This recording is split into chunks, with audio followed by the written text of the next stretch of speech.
Halo semuanya, bertemu lagi dengan saya Mr. Donald Manalu. Pada video kali ini, saya akan membahas tentang sejarah-sejarah kerajaan Hindu-Buddha, yaitu yang pertama adalah Kerajaan Kalingga atau yang kamu kenal dengan Kerajaan Holling. Ratunya yang sangat terkenal adalah Ratu Sima yang membuat peraturan hukum yang ditaati oleh masyarakat. Yang kedua, bahasan kita adalah sejarah Kerajaan Sriwijaya. Siapa yang tidak mengenal Kerajaan Sriwijaya? Kerajaan yang terkenal dengan banyak peninggalan prasasti dan salah satunya adalah Candi Muara Takus yang berada di Riau ini. Oke, jadi bahasan yang ketiga adalah Kerajaan Mataram kuno. Kerajaan Mataram kuno itu adalah kerajaan bercorak Buddha yang berada di Pulau Jawa. Jadi nantinya untuk mengetahui lebih lanjut tentang ketiga kerajaan tersebut, mari kamu simak penjelasan video berikut ini. Yang pertama kita bahas adalah sejarah Kerajaan Kalingga atau yang dikenal dengan Kerajaan Holling. Pernahkah kamu mendengar Kerajaan Kalingga atau pernah melihat di media berita ataupun koran? Jadi Kalingga itu adalah kerajaan bercorak Buddha yang letaknya diperkirakan berada di Jawa Tengah, berada di antara gunung, yaitu ketinggian dataran tinggi Dieng, Gunung Sumbing, dan gunung-gunung Merbabu dan Merapi. Jadi dia berada di antara beberapa gunung, sehingga menjadikannya tanah yang subur. Kehidupan politik dalam Kerajaan Holling yaitu dipimpin oleh ratu yang bernama Ratu Sima. Kepemimpinan Ratu Sima sangat keras tapi terkenal dengan adil dan bijaksana. Bahkan ratu yang dikenal dengan peraturan yang sangat ketat ini menindak tegas segala kejahatan yang dilakukan oleh masyarakat dan seluruh anggota kerajaan. Bahkan beliau menegakkan hukum pemotongan tangan bagi siapa saja yang melakukan pencurian. Bahkan pernah tertulis bahwa putranya sendiri yang merupakan putra mahkota secara tidak sengaja menyentuh kantong yang sengaja diletakkan oleh raja-raja lain. Sehingga Ratu Sima memerintahkan supaya putra mahkota dihukum mati. Tetapi nanti para keluarga kerajaan meminta kepada Ratu Sima supaya hukuman putra mahkota itu dikurangi, sehingga hukumannya yang diberikan adalah pemotongan kaki yang menyentuh kantong-kantong emas tersebut. Itulah bagaimana kerajaan-kerajaan lain sangat segan terhadap Kerajaan Holling ini karena dipimpin oleh ratu yang sangat hebat dan hukum yang sangat taat. Bagaimana kehidupan sosial ekonomi Kerajaan Holling? Kehidupan ekonomi kerajaan ini berkembang pesat dengan adanya perdagangan dan pelayaran antar negara. Bahkan masyarakat juga melakukan yang namanya bercocok tanam, menghasilkan kulit penyu, emas, perak, cula badak, dan gading. Rakyat-rakyat di Kalingga juga sudah mengenal tulisan dan ilmu perbintangan, dan inilah yang digunakan untuk bercocok tanam. Jadi ketika musim hujan mereka sudah tahu kemarau dan yang lain-lain. Kehidupan agama dan kebudayaan. Kerajaan Kalingga merupakan kerajaan yang terpengaruh oleh ajaran Buddha. Kalingga memiliki seorang pendeta Buddha bernama Jana Baratra. Bahkan dalam catatan-catatan Tiongkok, Koenig, seorang pendeta Buddha dari Cina yang datang ke Kalingga untuk menerjemahkan kitab Hinayana dari bahasa Sanskerta ke bahasa Cina. Hal ini menunjukkan bahwa ilmu agama yang berada dalam kerajaan Kalingga ini sudah diakui bahkan dalam kerajaan-kerajaan Tiongkok sekalian. Yang kedua adalah yang menjadi pokok bahasan kita itu adalah Kerajaan Sriwijaya. Pernahkah kamu melihat atau mendengar Sungai Musi? Sungai yang cukup besar dan panjang ini berada di mana? Ya, jadi Sungai Musi terletak di Provinsi Sumatera Selatan lebih tepatnya berada di kota Palembang. Sungai Musi merupakan sungai terpanjang di Sumatera yang membelah dua kota Palembang. Bahkan pada dahulunya sungai ini adalah sungai transportasi utama yang digunakan oleh Kerajaan Sriwijaya. Kita lihat Sriwijaya sering juga disebut dengan Indonesia atau Nusantara yang pertama, karena ini adalah gambaran daripada Indonesia sekarang ini. Hampir menguasai seluruh wilayah Indonesia pada sekarang ini dan bahkan menguasai seperti Thailand, Malaysia, dan yang lain-lain. Kerajaan ini pernah berjaya sehingga dikenal oleh banyak negara ataupun kerajaan-kerajaan lain. Kerajaan Sriwijaya ini bahkan nantinya menguasai Semenanjung Malaya, Siam, sebagian Filipina, dan Brunei Darussalam.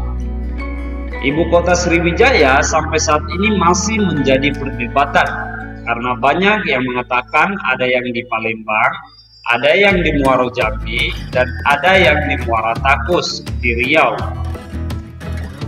Bukti sejarah Kerajaan Sriwijaya dibuktikan dengan banyak hal. Yang pertama adalah Prasasti Ligor. Prasasti Ligor yang didirikan atau dibangun pada 775 Masehi terdapat di Ligor atau yang kamu kenal sekarang dengan Nakhon Si Thammarat, berada di selatan Thailand. Prasasti Ligor terdiri atas dua, yaitu Prasasti Ligor A dan Prasasti Ligor B. Prasasti Ligor A berisikan tentang Raja Sriwijaya, raja dari segala raja yang ada di dunia, yang mendirikan Trisamaya Caitya untuk Tajara. Sedangkan Ligor B menuliskan tentang Aksara Kawi, berisikan cerita tentang nama Vishnu yang bergelar Sri Maharaja dari keluarga Sailendra Vamsa. Bukti kedua adalah Prasasti Kedukan Bukit. Prasasti Kedukan Bukit itu ditemukan oleh Batenburg pada tahun 1920 di Kampung Kedukan Bukit, Kelurahan 35 Ilir, Palembang, Sumatera Selatan, di tepi Sungai Tatang yang mengalir ke Sungai Musi. Prasasti ini berbentuk batu kecil berukuran 45 x 80 yang bahasanya menggunakan Melayu kuno. Prasasti ini sekarang disimpan di Museum Nasional Indonesia di Jakarta. Dalam prasasti tersebut, isinya menerangkan bahwa seorang yang bernama Dapunta Hyang mengadakan perjalanan suci dengan menggunakan perahu. Ia berangkat dari Minang Tampuat dengan membawa tentara 20.000 orang hingga di Kupang. Yang ketiga adalah Prasasti Kota Kapur. Prasasti berbentuk tugu ini ditemukan di Kota Kapur, Pulau Bangka pada tahun 1892. Prasasti ini ditulis menggunakan aksara Palawa dan berbahasa Melayu kuno. Prasasti ini bentuknya unik daripada yang lain. Berbeda dengan prasasti kebanyakan, bentuknya tiang setinggi manusia. Tulisan diukir 5 sisi datar di sekeliling tiang itu.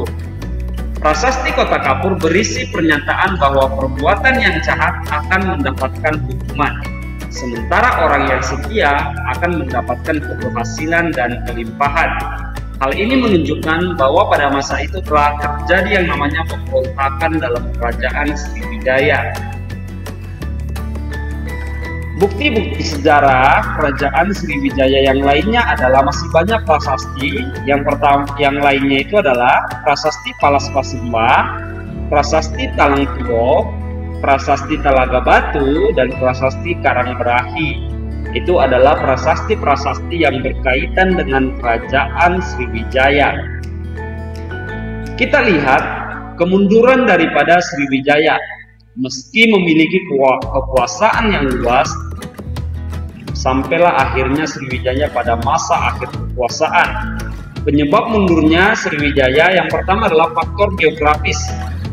Dengan adanya endapan lumpur Sungai Musi mengakibatkan letak ibu kota Sriwijaya tidak lagi dekat dengan pantai sehingga mengurangi keramaian perdagangan.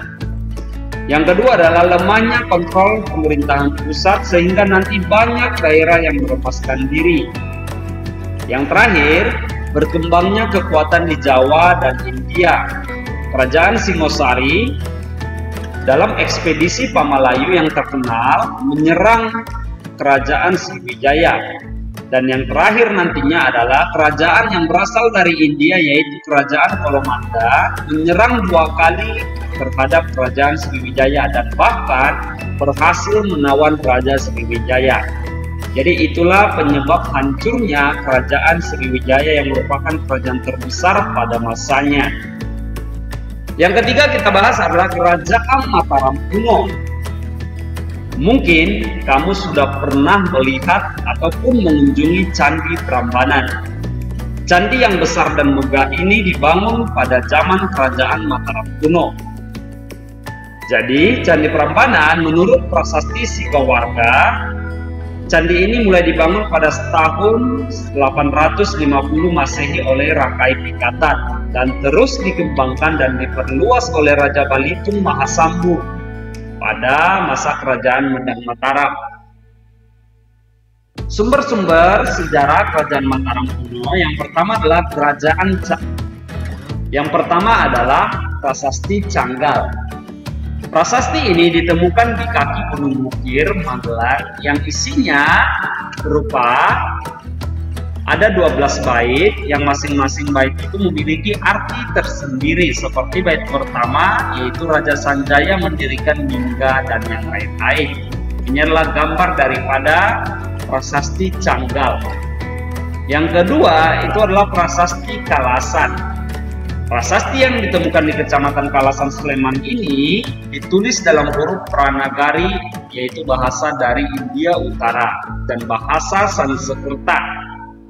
Isi daripada prasasti Kalasan ini adalah menerangkan bahwa guru sang raja berhasil membujuk Maharaja Tejapura Panangkarana yang merupakan mustika keluarga Salendra untuk mendirikan bangunan suci bagi Dewi Tara dan sebuah biara bagi pendeta, serta penghadiaan desa Kalasan untuk para sangha, yaitu di sini sangha itu adalah umat Buddha.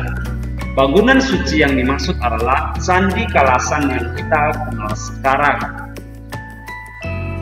Kita lihat perkembangan pemerintahan Mataram kuno. Dengan rajanya yang terkenal adalah Sanjaya atau yang memiliki gelar Prabu Maheswara Sarwajita I Yuda Pumajaya. Yang pertama itu Raja Sanjaya, raja yang memerintah pada tahun 717 sampai 780 Masehi ini melakukan penaklukan terhadap raja-raja kecil bekas bawahan Raja Sana yang merupakan raja sebelumnya. Raja Sanjaya mendirikan bangunan suci sebagai tempat pemujaan yang tadi telah dijelaskan berada di kaki Gunung Bukir. Pengganti Sanjaya adalah putranya sendiri yang bernama Rakai Panangkaran. Beliau mendirikan prasasti Kalasan. Raja Rakai juga memberikan tanah dan mendirikan candi untuk Dewi Tara dan sebuah biara untuk para pendeta. Kita lihat penyebab hancurnya Kerajaan Mataram kuno. Semua kerajaan walaupun pernah memasuki zaman keemasan akhirnya hancur juga. Kita lihat yang pertama adalah runtuhnya Kerajaan Mataram kuno ini disebabkan oleh konflik eksternal dengan Kerajaan Sriwijaya. Ini erat kaitannya dengan pengusiran Balaputra Dewa, raja yang ini, yang diusir dari kerajaannya di Mataram, dan akhirnya nanti setelah diusir beliau menjadi raja di Kerajaan Sriwijaya. Dan akhirnya nantinya dari Sriwijaya beliau menyerang Kerajaan Mataram kuno tersebut. Serangan dari Kerajaan Mataram kuno terhadap Kerajaan Sriwijaya berhasil digagalkan dengan bantuan Cina. Nantilah Sriwijaya lah yang membalas serangan itu dan menyebabkan Kerajaan Mataram kuno ini runtuh dan tidak ada lagi. Jadi itu dia tadi penjelasan tentang 3 kerajaan Hindu-Buddha di Indonesia, di mana tadi saya sudah jelaskan tentang kerajaan Kalingga yang dipimpin oleh Ratu Sima yang sangat bagus dalam memerintah kerajaan Kalingga. Yang kedua adalah kerajaan Sriwijaya yang dipimpin oleh Balaputra Dewa yang mencapai puncak kejayaan sebelum nantinya diserang oleh kerajaan Kolamanda dari India. Dan yang terakhir tadi yang saya jelaskan adalah kerajaan Mataram kuno yang mencapai puncak pada zaman kerajaan rajanya yaitu Raja Sanjaya dan diserang oleh kerajaan Sriwijaya. Jadi itu dia tadi penjelasan yang dapat saya sampaikan. Semoga apa yang dapat saya sampaikan menambah ilmu kamu sekalian. Sekian yang dapat saya sampaikan. Saya ucapkan terima kasih.